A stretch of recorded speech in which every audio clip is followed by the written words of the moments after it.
Quick IAS, compose your dream. Hello दोस्तों, quick IAS YouTube channel पे आपका स्वागत है। आज के वीडियो में हम लोग जनरल साइंस बायोलॉजी के अंतर्गत जीव विज्ञान के जो वर्गीकरण होता है उसको देखेंगे कि किसमें कौन कौन सा अध्ययन किया जाता है, जीव विज्ञान की कितनी शाखाएं होती हैं। यहाँ से एक दो क्वेश्चन हमेशा पूछा जाता है, इसलिए इसको अच्छे से याद करना है। कहीं कोई डाउट हो तो आप कमेंट करके पूछ सकते हैं, उसका जवाब आपको दिया जाएगा। आप लोग चैनल को जरूर सब्सक्राइब कर लीजिएगा, बेल आइकन को प्रेस कर लीजिएगा, जिससे इस तरह क्लास आपको लगातार मिलती रहे। हम लोग शुरू करते हैं सीधे लेसन की ओर। और ये 70 बीपीएससी और यूपीपीसीएस दोनों के लिए बहुत महत्वपूर्ण है और साइंस के सारे टॉपिक में करा दूंगा। तो आप लोग जो है बिल्कुल हमारे चैनल के साथ जुड़ सकते हैं और हमारे टेलीग्राम चैनल को भी ज्वाइन कर सकते हैं। उसका लिंक वीडियो में मैं शेयर कर दूंगा, आपको इसका पीडीएफ भी मिल जाएगा। और आप जो है डेली वहाँ टेस्ट भी होता है, तो हमारा दो टेलीग्राम चैनल है, एक टेस्ट का है, एक पीडीएफ का है। दोनों का मैं लिंक दे दूंगा, आप दोनों लिंक को ज्वाइन कर सकते हैं। आप डेली 8 बजे रात को टेस्ट होता है, तो आप टेस्ट भी अलग अलग सब्जेक्ट का दे सकते हैं, जो बिल्कुल फ्री है। ठीक है, हम लोग शुरू करते हैं सीधे लेसन की ओर। सबसे पहले हम लोग बात करेंगे जीव विज्ञान की शाखाएं और उनकी उप शाखाएं कौन सी होती हैं और किसके अंतर्गत किसका अध्ययन किया जाता है। यहाँ से क्वेश्चन हमेशा पूछे जाते हैं। जैसे पहला है आपका जूलॉजी, इसके अंतर्गत विभिन्न प्रकार के जंतुओं का विस्तृत अध्ययन किया जाता है। तो याद रखना, जूलॉजी में किसका अध्ययन करते हैं, जंतुओं का, और बॉटनी में किसका अध्ययन करते हैं, विभिन्न प्रकार के पादपों का और उनके क्रियाकलापों का अध्ययन। तो याद रखना, जूलॉजी में जंतुओं का, और याद रखना बॉटनी में किसका अध्ययन करते हैं, पादपों का अर्थात पौधों का अध्ययन करते हैं, जो जीव विज्ञान की दो महत्वपूर्ण शाखाएं हैं। ये क्वेश्चन कई बार एग्जाम में आया हुआ है। इसके अलावा जो है याद रखना, पेलियो बायोलॉजी, ऐसे हम जीवाश्मिकी कहते हैं। इसमें हम जो है जीवों, जंतुओं या पादपों के जीवाश्मों का अध्ययन करते हैं। चाहे वो कोई जंतु हो, कोई जानवर हो या कोई पादप पौधा हो, जब वो मर जाते हैं, मतलब वो नष्ट हो जाते हैं, तो वो जीवाश्म बन जाते हैं, तो उनका अध्ययन किया जाता है। तो उसको हम क्या कहते हैं, जो है पेलियो बायोलॉजी कहते हैं। ये बहुत महत्वपूर्ण क्वेश्चन है, कई बार एग्जाम में आया हुआ है, तो दोबारा भी आ सकता है, इसलिए इसको बहुत अच्छे से याद कर लीजिएगा। इसके अलावा जो है पेलियो बॉटनी किसके अध्ययन किसमें करते हैं, पादप जीवाश्मों का अध्ययन किया जाता है। अगर कोई पौधा है वो नष्ट होकर के खत्म हो जाता है, तो याद रखना उसके जो है जीवाश्म बन जाते हैं, तो उसका अध्ययन करते हैं। उसे हम जो है क्या कहते हैं, पेलियो बॉटनी के नाम से जानते हैं। इसके अलावा इकोलॉजी अध्ययन किसमें करते हैं, तो इकोलॉजी का अध्ययन होता है सजीवों पर उनके चारों ओर के पर्यावरण के प्रभाव का अध्ययन करते हैं। तो पर्यावरण और जीव जंतुओं के बीच में जो है, चाहे वो पौधा हो चाहे जंतु हो, उनके बीच में क्या संबंध होता है पर्यावरण और जीवों के बीच में, उसको हम क्या कहते हैं, इकोलॉजी कहते हैं। ठीक है, जेनेटिक्स क्या होता है, तो जीवों के आनुवंशिक लक्षणों और इनकी वंशागति का अध्ययन किया जाता है। तो जो आनुवंशिक लक्षण होते हैं, एक जो है पिता से पुत्र में जाते हैं या माता से पुत्र में बेटी में जाते हैं, और उसकी वंशागति का अध्ययन किया जाता है, उसको क्या कहते हैं, जेनेटिक्स कहते हैं। ये भी क्वेश्चन एग्जाम में कई बार आया हुआ है, इसको भी आप अच्छे से याद रखना। ये तो बहुत बेसिक चीज़ है, साइंस के बहुत बेसिक टॉपिक है ये। अगर ये क्वेश्चन गलत हो जाते हैं तो याद रखना एग्जाम में गलत होने पर बहुत तकलीफ होती है, क्योंकि ये क्वेश्चन बहुत नॉर्मल क्वेश्चन है, इसलिए इनको बार बार आपको अध्ययन करना है। और हमारे चैनल द्वारा लगातार इसका हम आपको रिवीजन भी कराते रहेंगे, चाहे वीडियो के माध्यम से, चाहे पोस्ट के माध्यम से, हर तरीके से मैं आपको जो है इसको प्रोवाइड कराता रहूंगा और आपको ये रिवीजन कराता रहूंगा। इसके बाद आपका है फिजियोलॉजी। फिजियोलॉजी में किसका अध्ययन करते हैं, तो शरीर के विभिन्न भागों के कार्य तथा कार्य विधियों का अध्ययन करते हैं। इसको हम कहते हैं फिजियोलॉजी कहते हैं। ठीक है, जो हमारे शरीर के विभिन्न अंग होते हैं, कौन कौन से कार्य होते हैं, उसका अध्ययन करते हैं। पेडोलॉजी, ये क्वेश्चन बहुत बार आ चुका है। तो पेडोलॉजी के अंतर्गत हम लोग मृदा निर्माण और मृदा के प्रकार, मतलब जो मिट्टी होती है उसका निर्माण कैसे होता है और उस कितने प्रकार होते हैं, उसे हम पेडोलॉजी के अंतर्गत अध्ययन करते हैं। ये क्वेश्चन कम से कम अलग अलग एग्जामों में 10 बार क्वेश्चन आ चुका है। ठीक है, इसके अलावा है आपका जेरोटोलॉजी के अंतर्गत हम मनुष्य में वृद्धावस्था और काल प्रभावन के सामाजिक, संज्ञात्मक, मनोवैज्ञानिक और जैविक पहलुओं का अध्ययन करते हैं। तो मनुष्य के जो वृद्धावस्था है उसका अध्ययन हम क्या कहते हैं, जेरोटोलॉजी कहते हैं। ये क्वेश्चन भी आया हुआ है। एंथोलॉजी कहते हैं किसको, मानव सहित सभी जंतुओं के व्यवहार का जो अध्ययन होता है उसे हम क्या कहते हैं, एंथोलॉजी कहते हैं। तो एंथोलॉजी में सभी प्रकार के जंतु शामिल हो जाएंगे, मानव भी इसमें शामिल होगा। ठीक है, इस पर गौर करने वाली बात है। कभी कभी एग्जाम में ये गलती हो सकती है कि क्या एंथोलॉजी में केवल सभी जंतुओं का अध्ययन करते हैं, मानव को हटा करके, या मानव को सम्मिलित करके करते हैं। तो मानव को मिला करके जितने भी जीव जंतु हैं सबका जो व्यवहार होता है उसके अध्ययन को हम क्या कहते हैं, एंथोलॉजी कहते हैं। ये आपको अच्छे से याद रखना है। ठीक है, आगे बढ़ते हैं, बायोनिक्स क्या होता है? तो बायोनिक्स होता है जैविक जगत के गुणों सिद्धांतों के प्रयोग द्वारा आधुनिक उपकरणों और अभियांत्रिकी के तंत्रों का निर्माण किया जाता है। तो जो जैविक जगत होते हैं, जो जीव जंतुओं के जगत है, मतलब उनका जो पूरा वर्ग है, उनमें उनके गुण क्या होते हैं, उनके सिद्धांत क्या होते हैं, उनके आधुनिक उपकरण क्या होते हैं, इसे हम बायोनिक्स के अंतर्गत इसका अध्ययन करते हैं। जो है इसके अलावा है जो आपका बायोनोमिक्स क्या होता है? तो जीवधारियों का उनके वातावरण के साथ जो संबंध होता है स्थापित करते हैं, उसे हम बायोनोमिक्स कहते हैं। ये आपको याद रखना है। अब यहाँ क्वेश्चन कैसे पूछा जा सकता है और समझना कैसे? तो जो जितने भी जीवधारी होते हैं उनका वातावरण के साथ क्या संबंध होता है, तो वातावरण के साथ क्या संबंध होता है, इसी के अध्ययन को हम क्या कहते हैं? बायोनोमिक्स कहते हैं। ये बहुत महत्वपूर्ण है, ये क्वेश्चन आया हुआ था, इसलिए इसको जो है हमें अच्छे से गौर करना है। मायोलॉजी के अंतर्गत किसका अध्ययन करते हैं? मनुष्य की पेशियों का अध्ययन करते हैं। जो मनुष्य की पेशियां होती हैं, मनुष्य में जितनी भी पेशियां पाई जाती हैं, उनके अध्ययन को हम मायोलॉजी कहते हैं। और जो याद रखना जो है मेमोलॉजी कहते हैं, स्तनधारी जंतुओं का अध्ययन। जितने भी स्तनधारी जंतु होते हैं उन्हें हम मेमोलॉजी के अंतर्गत अध्ययन करते हैं। इसमें मानव भी आ सकता है, अन्य जीव जंतु भी आ सकते हैं जो स्तनधारी होते हैं। ठीक है, जो है याद रखना। अगला है आपका बायोनॉमी किसे कहते हैं? तो बायोनॉमी किसे कहते हैं? जीव के जीवन के नियमों से संबंधित अध्ययन होता है। जो जीवन का नियम होता है उससे संबंधित जो अध्ययन होता है उसे हम क्या कहते हैं? बायोनॉमी कहते हैं। ये भी बहुत महत्वपूर्ण क्वेश्चन है, ये भी एग्जाम में आया हुआ है। नेक्स्ट क्वेश्चन है आपका बायोमेट्री। बायोमेट्रिक अध्ययन किसका होता है? तो गणित और सांख्यिकी के तकनीकों द्वारा जीव विज्ञान का अध्ययन। जब हम याद रखना जीव विज्ञान के अध्ययन में गणित और सांख्यिकी के जो है तकनीक का इस्तेमाल करते हैं तो उसे हम बायोमेट्री कहते हैं। ठीक है, और याद रखना जो है फ्रेनोलॉजी किसे कहते हैं? तो मस्तिष्क के विभिन्न भागों की क्रियाशीलता और जो है विक्षिप्तता का अध्ययन किया जाता है। तो मस्तिष्क का जब अध्ययन करते हैं, उसके अलग अलग क्रियाकलापों का अध्ययन करते हैं, तो उसे हम क्या कहते हैं? फ्रेनोलॉजी कहते हैं। और एंथोलॉजी किसे कहते हैं? फूलों के अध्ययन को कहते हैं। ये क्वेश्चन कम से कम अलग अलग एग्जामों में 20 बार से अधिक क्वेश्चन आ चुका है कि एंथोलॉजी का अध्ययन क्या होता है। तो फूलों के अध्ययन को हम क्या कहते हैं? एंथोलॉजी कहते हैं। ये आपको अच्छे से याद रखना है। इसके अलावा एग्रोएस्ट्रोलॉजी कहते हैं किसको? तो घास से संबंधित जो अध्ययन होता है इसको हम क्या कहते हैं? एग्रोएस्ट्रोलॉजी कहते हैं। और जो है पेलिनोलॉजी किसको कहते हैं? विभिन्न प्रकार के परागकणों का अध्ययन।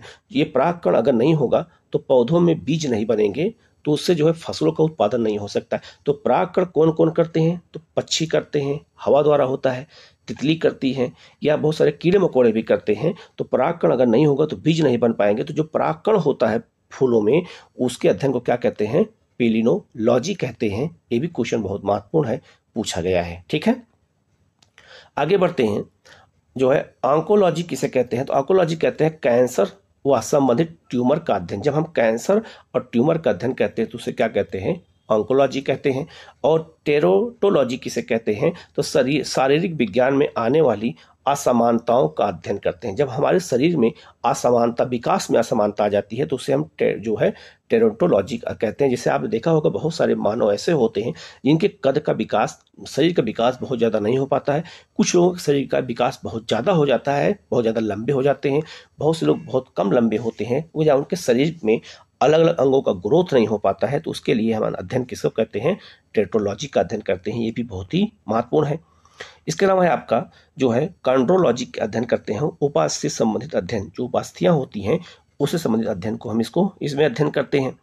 इसके अलावा जो है ऑस्टियोलॉजी के अध्ययन, हम लोग अस्थियों का अध्ययन करते हैं। जितनी हड्डियां होती हैं उससे संबंधित अध्ययन को हम क्या कहते हैं? ऑस्टियोलॉजी कहते हैं।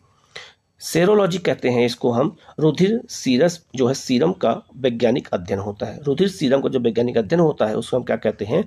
सेरोलॉजी कहते हैं। और याद रखना हीमेटोलॉजी कहते हैं रुधिर का अध्ययन। ये भी बहुत महत्वपूर्ण क्वेश्चन है कि रुधिर के अध्ययन को हम क्या कहते हैं? तो याद उसको कहते हैं हीमेट्रोलॉजी कहते हैं। ये भी बहुत महत्वपूर्ण क्वेश्चन है। न्यूरोलॉजी क्वेश्चन बहुत बार आ चुका है। तो न्यूरोलॉजी जो है ये तंत्रिका तंत्र से संबंधित होता है। जो हमारे तंत्रिका तंत्र होती है, जो हमारा मस्तिष्क होता है, उससे जब अध्ययन करते हैं उसे क्या कहते हैं? न्यूरोलॉजी कहते हैं। ठीक है, नेक्स्ट है आपका जो है लिथोट्रिप्सी। लिथोट्रिप्सी आजकल बहुत चर्चा में है। क्यों चर्चा में? क्योंकि आजकल पथरी की जो है समस्या बहुत ज़्यादा देखने को लोगों को मिल रही है। और पथरी की समस्या इसलिए होती है क्योंकि लोग पानी कम पीते हैं, इसी वजह से पथरी हो जाती है। बहुत सिंपल इसका कारण यही है। एक चिकित्सकीय प्रक्रिया जिसमें किरणों की सहायता से क्या करते हैं, चाहे गुर्दे में हो, पित्ताशय में हो, मूत्रालय में हो, मूत्राशय की थैलियों में हो, या जो है उसको पथरी को तोड़कर मरीज का इलाज किया जाता है, तो इसमें ऑपरेशन नहीं होता है। हम किरणों की सहायता से जो है क्या करते हैं, पथरी को तोड़ देते हैं। उसको हम क्या कहते हैं, जो है लिथोट्रिप्सी कहा जाता है। ये आजकल बहुत चर्चा में है, इसलिए इसको अच्छे से याद रखना। और जो लोग पेपर दिए होंगे एक दो बार, बीपीएससी हो चाहे यूपीपीसीएस हो, उनको पता होगा कि यहाँ से क्वेश्चन हमेशा पूछे जाते हैं, तो आप लोग गलती बिल्कुल मत करिएगा, ठीक है। आगे बढ़ते हैं, जो है पैथोलॉजी में अध्ययन किसका कहते हैं, रोगों की प्रकृति क्या होती है, लक्षण क्या होता है और कारकों का अध्ययन करते हैं। मान लो कोई भी रोग हो जाए, चाहे वो डेंगू हो जाए, मलेरिया हो जाए, कैंसर हो जाए, तो उसकी प्रकृति क्या होती है, उसके लक्षण क्या होते हैं, कारण क्या होते हैं, उसका अध्ययन हम पैथोलॉजी में करते हैं। अगला है आपका पैरासीटोलॉजी, क्या होता है, परजीवी जीवों का अध्ययन करते हैं। जो परजीवी जीव होते हैं, जो किसी जो है जीव जंतुओं के शरीर में अपना निवास बना लेते हैं, तो उसको हम क्या कहते हैं, परजीवी कहते हैं। तो उसके लिए अध्ययन क्या कहते हैं, पैरासीटोलॉजी कहते हैं। इसके बाद आपका है जो है वायसोलॉजी, इसमें हम वायरस का अध्ययन करते हैं, जीवाणुओं का अध्ययन करते हैं। ये क्वेश्चन कम से कम 10 बार अलग अलग एग्जामों में आ चुका है। इसके अलावा है आपका बैक्टीरियोलॉजी, बिल्कुल बैक्टीरिया से जुड़ा हुआ है, शब्द से जुड़ा हुआ है। यहाँ वायरस है तो यहाँ जो है वायरोलॉजी लिखा हुआ है, तो आप शब्द पकड़ के याद कर सकते हैं। इसे जीवाणुओं का अध्ययन करते हैं, ये भी क्वेश्चन बहुत बार आ चुका है। कीटों का अध्ययन किसे कहते हैं, एंटोमोलॉजी कहते हैं। और पूरे जीव जंतु में जितने भी जीव जंतु हैं, सबसे बड़ा जो वर्ग है वो कीटों का ही वर्ग है, ये भी आपको याद रखना है। और एंटोमोलॉजी इसके अंतर्गत इसका अध्ययन होता है, ये भी क्वेश्चन बहुत बार आ चुका है। चींटियों का अध्ययन जो होता है वो याद रखना, जो है मिर्मेकोलॉजी के अंतर्गत किया जाता है चींटियों का अध्ययन, ठीक है। और जो मोलास्का और इनके जो खोल होते हैं, जिसे हम प्रवाल जीव कहते हैं, तो प्रवाल जीव जो है उनके ऊपर खोल होता है कैल्शियम कार्बोनेट का, उसके अध्ययन के लिए हम लोग क्या कहते हैं, जो है मेलोकोलॉजी कहते हैं। ये क्वेश्चन बहुत बार आ चुका है, ये भी याद रखना। और याद रखना, जो आपके कोरल रीफ होते हैं, इन्हें हम बहुत ज़्यादा इनमें विविधता पाई जाती है, और हमारे यहाँ अंडमान निकोबार में भी, लक्षद्वीप में भी, मन्नार की खाड़ी में भी ये पाए जाते हैं, तो उसका अध्ययन यहाँ पर किया जाता है। इसके अलावा आपका है जो है क्या कहते हैं, इक्थोलॉजी, इसके अंतर्गत हम लोग जो मछलियाँ होती है उनकी संरचना, कायकी इत्यादि का अध्ययन करते हैं। इसके अलावा आपका है सर्पेटोलॉजी के अंतर्गत हम लोग सांपों का अध्ययन करते हैं। आप लोग देखा हो, ये क्वेश्चन बहुत बार एग्जाम में आया हुआ है। इसके अलावा जो है हर्पेट्रोलॉजी के अंतर्गत हम लोग उभयचरों और जो है सरीसृपों का अध्ययन हम लोग करते हैं, ये भी क्वेश्चन एग्जाम में कई बार आया हुआ है। तो जो जितने भी जीव विज्ञान की शाखाएं थी, सबको मैंने यहाँ करा दिया है। इसका पीडीएफ आपको मिल जाएगा, तो आप लोग इसको बहुत अच्छे से देखिएगा, याद कर लीजिएगा, क्योंकि यहाँ से क्वेश्चन आए तो गलत ना होने पाए, ठीक है। आगे बढ़ते हैं, अगला है आपका पक्षियों का अध्ययन किससे होता है, तो याद रखना ऑर्निथोलॉजी के अंतर्गत किया जाता है। त्वचा और इनके रोगों का अध्ययन किसके अंतर्गत होता है, डेर्मेटोलॉजी के अंतर्गत होता है। और पोषण विधियों का जो अध्ययन होता है उसे हम लोग ट्रोफोलॉजी कहते हैं, ट्रोफोलॉजी कहते हैं। ट्रोफोलॉजी के अंतर्गत हम लोग जो पोषण होता है, जो न्यूट्रिशन होता है, उसका अध्ययन किया जाता है। यह बहुत महत्वपूर्ण है, इसको भी आपको याद रखना है, ठीक है। अब आगे बढ़ते हैं, प्रमुख शब्दावलियां और संबंधित उत्पाद क्या होते हैं, ये भी साइंस से जुड़ा हुआ है। जैसे आपका है एपीकल्चर, बहुत बार क्वेश्चन आ चुका है। एपीकल्चर का संबंध किससे है, जब व्यापारिक स्तर पर हम शहद उत्पादन तथा जो है फसलों में परागकण हेतु मधुमक्खी पालन करते हैं, तो मधुमक्खी पालन करते हैं, शहद का उत्पादन करने के लिए हम लोग एपीकल्चर का इस्तेमाल करते हैं। शब्द का एपीकल्चर के अंतर्गत इसी का अध्ययन किया जाता है, इसकी विधियों को बताया जाता है। ये क्वेश्चन बहुत बार आया है, तो आप लोग कंफ्यूज मत होना, कभी कभी वहाँ एग्जाम में प्रेशर में लोग कंफ्यूज हो जाते हैं, गलत हो जाता है। एविकल्चर क्या होता है, पक्षी, जब हम पक्षियों का अध्ययन करते हैं उसे हम लोग एविकल्चर कहते हैं। और एक्वाकल्चर क्या होता है, जलीय पौधों को कहते हैं। जब चाहे वो जंतु और वनस्पतियां हों, जब वो पानी में जो जलीय जीव होते हैं उनको हम जो है एक्वाकल्चर कहते हैं, ठीक है। ये भी बहुत महत्वपूर्ण है, ठीक है। इसके अलावा आपका है एल्गा कल्चर क्या होता है, तो एल्गा कल्चर होता है जिसके अंतर्गत जो है शैवालों का अध्ययन किया जाता है। ये शैवाल जो है हमारी पृथ्वी पर सबसे अधिक ऑक्सीजन का उत्पादन करते हैं। हमारा जो लाल सागर है उसका नाम लाल सागर क्यों रखा गया है, क्योंकि जो है उनमें लाल कलर की शैवाल पाई जाती है। तो याद रखना, जब शैवालों का अध्ययन करते हैं तो उसे हम क्या कहते हैं, जो है उसे हम कहते हैं एल्गा कल्चर कहते हैं, क्योंकि इसको इंग्लिश में एल्गी कहते हैं। तो एल्गी से इसको पकड़ लेना है, तो एल्गी से क्या हो जाता है, एल्गी का मतलब ही होता है इंग्लिश में, मतलब हिंदी में शैवाल कहते हैं, ठीक है। पीसी कल्चर बहुत बार आया हुआ, आपने क्वेश्चन देखा होगा। मछली पालन को हम लोग पीसी कल्चर कहते हैं। एग्रीकल्चर तो आपको पता होगा, फसल संवर्धन, पशुपालन और कृषि से संबंधित अध्ययन को हम एग्रीकल्चर कहते हैं। इसमें पशुपालन भी शामिल है, आप लोग कंफ्यूज मत होना। सेरीकल्चर बहुत बार आ चुका है। रेशम, जब हम रेशम का उत्पादन करते हैं तो उसे हम क्या कहते हैं? सेरीकल्चर कहते हैं। तो हम लोग रेशम के कीटों को कैसे पाला जाता है इसके बारे में यहाँ पर बताया जाता है। जो है सिल्वीकल्चर किसे कहते हैं? वन संवर्धन, जो वनों का विकास किया जाता है, वन लगाए जाते हैं, उन्हें हम सिल्वीकल्चर कहते हैं। और स्पर्जीकल्चर कहते हैं, जो है स्पंज संवर्धन होता है उसको कहा जाता है, ठीक है। इसके अलावा फ्लोरिकल्चर बहुत बार आ चुका है। फूलों के अध्ययन की, जो फूलों की जो खेती होती है, पुष्प की जो कृषि होती है, उसे हम क्या कहते हैं? फ्लोरिकल्चर कहते हैं। और ओलेरीकल्चर क्या होता है? सब्जियों की कृषि होती है। जब सब्जियों की खेती करते हैं तो उसे हम ओलेरीकल्चर कहते हैं। और याद रखना, अर्बोरिकल्चर क्या होता है? वृक्षों और झाड़ियों के अध्ययन को हम लोग क्या कहते हैं? जो है अर्बोरिकल्चर कहते हैं। ये भी बहुत महत्वपूर्ण है, ठीक है। नेक्स्ट आपका हॉर्टिकल्चर क्या है? तो फूलों, फलों और सब्जियों, इसमें 4 चीजें हैं, याद रखना। फूल है, फल है, सब्जी है और मसाला। इन चारों का अध्ययन क्या कहलाता है? हॉर्टिकल्चर कहता है। हो सकता है आपको इसमें मसाला दे दे तो आप कंफ्यूज मत होइएगा, सब्जी दे दे तभी कंफ्यूज नहीं होना है, फल फूल दे दे तभी कंफ्यूज नहीं होना है। पोमोलॉजी केवल फलों का अध्ययन होता है। हॉर्टिकल्चर में इन चारों का अध्ययन होता है, लेकिन पोमोलॉजी में केवल फलों का अध्ययन होता है। एग्रोनॉमी में फसलों का अध्ययन होता है। जब हम एग्रीकल्चर की बात करते हैं तो हम सारी फसलों की बात करते हैं, हर तरह की फसल की बात करेंगे, पशुपालन की बात करेंगे। लेकिन जब हम एग्रोनॉमी की बात करते हैं तो उसमें हम केवल फसलों की खेती का अध्ययन करते हैं, पशुपालन को हम यहाँ पर हटा देते हैं। आगे बढ़ते हैं, वर्मीकल्चर, इसमें हम लोग जो है केचुए का अध्ययन करते हैं। केचुआ पालन भी किया जाता है और केचुआ का किसान का मित्र होता है, ठीक है, जो हमारे मिट्टी में जो है ऑक्सीजन को पहुंचाता है। तो याद रखना, केचुआ जो है हमारा एक किसानों का मित्र होता है, जिसको हम वर्मीकल्चर के अंतर्गत अध्ययन करते हैं। इसके अलावा आपका है जो है ओरस्टेलॉजी का है। इसमें हम क्या करते हैं? व्यापार हेतु सांपों में जो है कृत्रिम प्रजनन करवाते हैं, उसको हम क्या कहते हैं? तो उसको हम कहते हैं ओरस्टिकल्चर कहते हैं।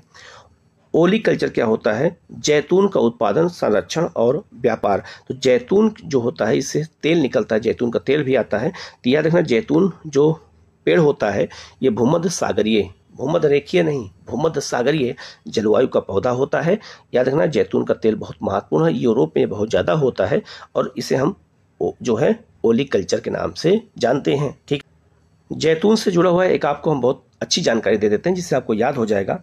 जो संयुक्त राष्ट्र संघ का लोगो है, आप इस चित्र में देखिएगा, संयुक्त राष्ट्र संघ का जो लोगो है, दोनों तरफ पत्तियां बनी हुई हैं। ये जो पत्ती बनी है, ये जैतून की पत्ती है, ठीक है। और उसके बीच में देखो वर्ल्ड का मैप बना हुआ है। ये संयुक्त राष्ट्र संघ का क्या है? ये संयुक्त राष्ट्र संघ का लोगो है। तो संयुक्त राष्ट्र संघ के जो लोगो में जो दोनों तरफ पत्तियां बनी हैं, ये जैतून की पत्तियां हैं और इसके अध्ययन को क्या कहते हैं?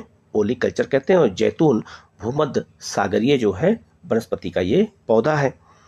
इसके बाद आगे बढ़ते हैं। हेलीकल्चर क्या होता है? तो घोंघे, जो घोंघे का अध्ययन करते हैं। घोंघा भी एक तरह का जो है प्रवाल जीव होता है। जब इसके अध्ययन को हम करते हैं तो उसको हम जो है हेलीकल्चर कहते हैं। और विटीकल्चर अंगूर की खेती कहते हैं। ये भी क्वेश्चन बहुत बार रिपीट कर चुका है, आया हुआ है। मेरीकल्चर क्या होता है? मानव उपभोग हेतु समुद्री जीवों, जंतु व वनस्पतियों का संवर्धन। जब मानव उपभोग के लिए हम जीव जंतुओं, समुद्री जीव जंतुओं का उपयोग करते हैं खाने के लिए, तो उसे हम लोग क्या कहते हैं? मेरीकल्चर कहते हैं। और मोरीकल्चर क्या होता है? अब यहाँ देखो शब्दों में थोड़ा सा अंतर है, एक यहाँ पे मेरीकल्चर है, एक यहाँ पे मोरीकल्चर है। वो शहतूत की खेती के लिए है, ठीक है। तो शहतूत की खेती के लिए मोरीकल्चर का इस्तेमाल होता है। और याद रखना, जो समुद्री जीव जंतु हैं उनके संवर्धन के लिए जो है, जो मानव उपभोग कर सकें, वो मेरीकल्चर होता है। दोनों में ये डिफरेंस है, याद रखिएगा। सिट्रीकल्चर क्या होता है? खट्टे फलों और जो है फलों और फूलों के संवर्धन को क्या कहते हैं हम लोग? सिट्रीकल्चर कहते हैं। और एरोकल्चर क्या होता है? मृदा विहीन पादप संवर्धन होता है। जब पौधों को हम जो है हवा में पैदा करते हैं, हवा में उनका जो है विकास होता है, उसे हम एरोकल्चर कहते हैं। एरोकल्चर आप ये देख सकते हैं, पौधों को हवा में जो है इसका जो है क्या करते हैं? उत्पादन करते हैं। ऐसा तकनीक हमारे दुनिया में आ चुकी है, ठीक है। आगे बढ़ते हैं। बेजीकल्चर क्या होता है? तो सब्जियों और पौधों की कृषि करते हैं। इसमें जड़ वाले जो है फसलों की कृषि की जाती है, जिसमें कायिक प्रवर्धन होता है। तो याद रखना, वो सब्जी होती है जिनके जो है बहुत सारे सब्जियां ऐसी होती है, जैसे भिंडी, उनके प्रॉपर पौधे होते हैं, लेकिन कुछ ऐसे सब्जियां हैं जिनके लताएं होती हैं। जैसे आपका देखा होगा परवल हो गया, लौकी हो गया, कद्दू हो गया, ये इनके पेड़ नहीं होते, इनके जो लताएं होती हैं जिनसे जो है फसलों का उत्पादन होता है उसको कहते हैं। ठीक है, अब हम लोग जो है बायोलॉजी के कुछ महत्वपूर्ण क्वेश्चन को देख लेते हैं कि क्वेश्चन कैसे पूछे जा सकते हैं। तो जब हम कोई चैप्टर पढ़ते हैं उनसे जुड़े हुए क्वेश्चन को देखें तो हमारे कॉन्सेप्ट और थोड़ा क्लियर हो जाता है कि क्वेश्चन कैसे पूछे जा सकते हैं। पहला क्वेश्चन है आपका, जीव विज्ञान शब्द का प्रयोग सर्वप्रथम किसने किया था? तो जीव विज्ञान का सबसे पहले प्रयोग किसने किया था? इसका आंसर बी हो जाएगा, लेमार तथा ट्रेबी जो है रेनस ने किया था। इसका आंसर बी हो जाएगा। ठीक है, नेक्स्ट क्वेश्चन है आपका, वनस्पति विज्ञान के जनक कौन है? तो वनस्पति विज्ञान के जनक कौन है? तो इसका आंसर डी हो जाएगा, थियोफ्रेस्टा को हम कहते हैं वनस्पति विज्ञान का जनक कहते हैं। नेक्स्ट क्वेश्चन है आपका, जीव विज्ञान के जनक कौन है? तो जीव विज्ञान शब्द का पहली बार प्रयोग किसने किया था? अरस्तु ने किया था। तो जीव विज्ञान का जनक किसे कहते हैं? हम लोग अरस्तु को कहते हैं। ठीक है, इन्हें हम राजनीति विज्ञान का जनक भी कहते हैं। मानव शरीर की रचना का पता लगाने वाला प्रथम वैज्ञानिक कौन था? तो मानव शरीर की रचना का पता लगाने वाला पहला वैज्ञानिक कौन था? तो इसका जो आंसर है वो हो जाएगा आपका जो है क्या हो जाएगा, ए हो जाएगा, एंडियास जो है बिसेलियस इनका नाम है। इन्होंने ही मानव शरीर की रचना का अध्ययन का पता लगाया था। ठीक है, तो इसका आंसर ए हो जाएगा। नेक्स्ट क्वेश्चन है आपका, बहुत महत्वपूर्ण क्वेश्चन है, रुधिर परिसंचरण तंत्र की खोज करने वाले प्रथम वैज्ञानिक कौन थे? ये क्वेश्चन कई बार आ चुका है, तो इसका आंसर हो जाएगा बी हो जाएगा, विलियम हॉर्वे। इन्होंने ही जो है रुधिर परिसंचरण तंत्र की खोज की थी। ठीक है, नेक्स्ट आपका, जीव विज्ञान की शाखा जिसमें जीवों के वर्गीकरण का अध्ययन होता है उसको हम क्या कहते हैं? उसे हम वर्गीकी कहते हैं। तो वर्गीकी के अंतर्गत हम लोग क्या करते हैं? जीवों के वर्गीकरण का अध्ययन करते हैं। तो इसका आंसर क्या हो जाएगा? तो इसका आंसर क्या हो जाएगा आपका? सी हो जाएगा। नेक्स्ट आपका, जीव विज्ञान की शाखा जिसमें हम वंशागति का अध्ययन होता है उसे हम क्या कहते हैं? तो उसे हम कहते हैं आनुवंशिकी कहते हैं। तो इसका आंसर क्या हो जाएगा आपका? डी हो जाएगा। ठीक है, नेक्स्ट आपका, किस वैज्ञानिक ने जीव द्रव को जीवन का भौतिक आधार कहा था? ये किसने कहा था? तो इसको कहते थे, किसने कहा था? तो इसका आंसर बी हो जाएगा, हेक्सले ने कहा था। तो इसका आंसर याद रखना बी हो जाएगा। इन्होंने क्या कहा था? इन्होंने कहा था जीव द्रव को जीवन का भौतिक आधार बताया था। ठीक है, ये बहुत महत्वपूर्ण क्वेश्चन है। नेक्स्ट क्वेश्चन है आपका, कोशिका शब्द का सर्वप्रथम प्रयोग किसने किया था? तो कोशिका शब्द का सर्वप्रथम प्रयोग किसने किया था? तो रॉबर्ट हुक ने किया था। तो इसका आंसर ए हो जाएगा। वातावरण व जीवों के संबंध के अध्ययन को क्या कहते हैं? तो वातावरण और जीवों के संबंध के अध्ययन को कहा जाता है पारिस्थितिकी कहते हैं, इकोलॉजी कहते हैं। जिसका आंसर ए हो जाएगा। नेक्स्ट क्वेश्चन आपका, कोशिका सिद्धांत दिया था। तो कोशिका शब्द का इस्तेमाल सर्वप्रथम कौन प्रयोग किया था? रॉबर्ट हुक ने किया था। लेकिन कोशिका सिद्धांत का पहली बार किसने किया था? तो स्लीडेन और स्वान ने किया था। तो इसका आंसर बी हो जाएगा। ठीक है, नेक्स्ट आपका, जीवाश्मिकी के अंतर्गत अध्ययन किया जाता है किसका? तो मैंने आपको बताया भी था, इसके अंतर्गत जीवाश्मों के अवशेषी अंगों का अध्ययन करते हैं। तो इसका आंसर क्या हो जाएगा आपका? बी हो जाएगा। ठीक है, मत्स्य पालन का अध्ययन होता है किसके अंतर्गत? तो इसके याद रखना, तो मत्स्य पालन का अंतर्गत पीसी कल्चर के अंतर्गत होता है। तो इसमें कोई ऑप्शन है ही नहीं। इसका आंसर डी हो जाएगा, इनमें से कोई नहीं। इसके अलावा है आपका, डेंड्रोलॉजी के अंतर्गत किसका अध्ययन करते हैं? ये क्वेश्चन बहुत बार आ चुका है। तो इसका जो है आंसर क्या हो जाएगा? झाड़ियों के अध्ययन। झाड़ियों के अध्ययन को क्या कहते हैं? डेंड्रोलॉजी कहते हैं। ठीक है, ये क्वेश्चन बहुत बार आ चुका है। नेक्स्ट क्वेश्चन है आपका, वह खोज जिसके कारण मेंडल का नाम प्रसिद्ध है। ये क्वेश्चन बहुत महत्वपूर्ण है। तो आनुवंशिकी के नियम का इन्होंने क्या किया था? प्रतिपादन किया था। तो इसका आंसर बी हो जाएगा।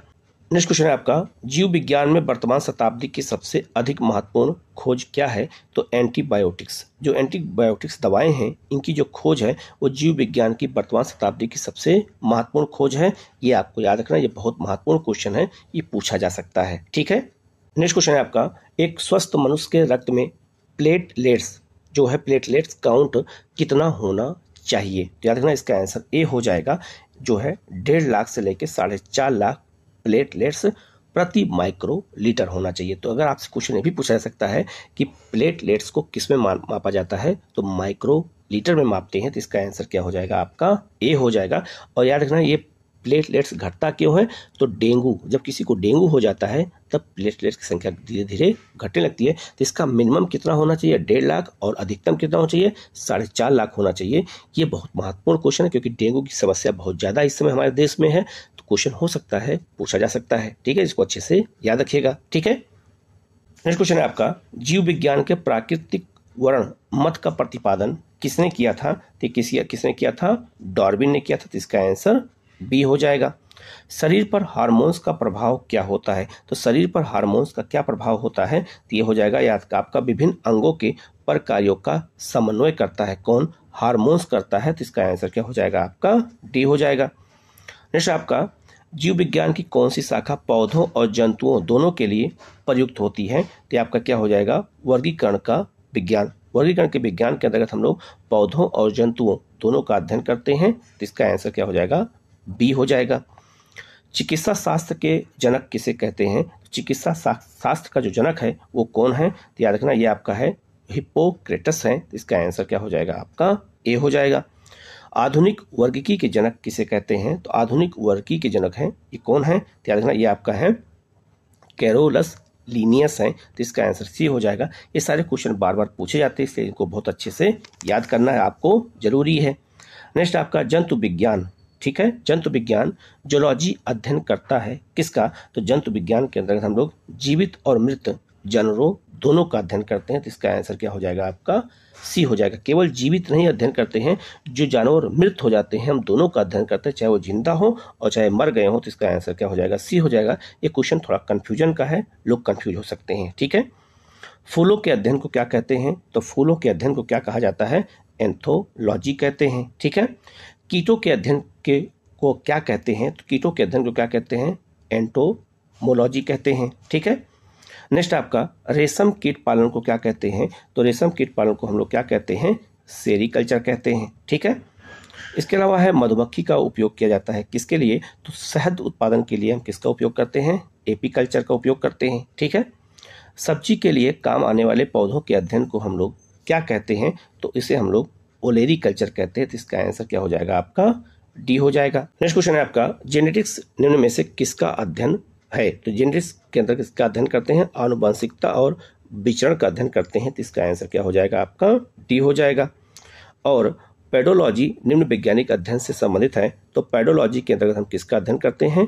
मिट्टी का अध्ययन करते हैं। मिट्टी का निर्माण कैसे होता है, उसके कितने प्रकार होते हैं, इनके बारे में हम लोग पेडोलॉजी के अंतर्गत अध्ययन करते हैं। मैंने ऊपर बताया भी था आपको। तो इसका आंसर क्या हो जाएगा? आपका डी हो जाएगा। तो ये जो विज्ञान की शाखाएं हैं, जीव विज्ञान की शाखाएं हैं, उससे संबंधित जितने महत्वपूर्ण चीज़ें थी मैंने आपको बता दिया है। वीडियो को पूरा देखिएगा, कहीं कोई डाउट हो तो आप पूछ सकते हैं। आप लोग चैनल को जरूर सब्सक्राइब कर लीजिएगा, बेल आइकन को प्रेस कर लीजिएगा, जिससे इस तरह क्लास आपको लगातार मिलती रहे। Okay, thank you.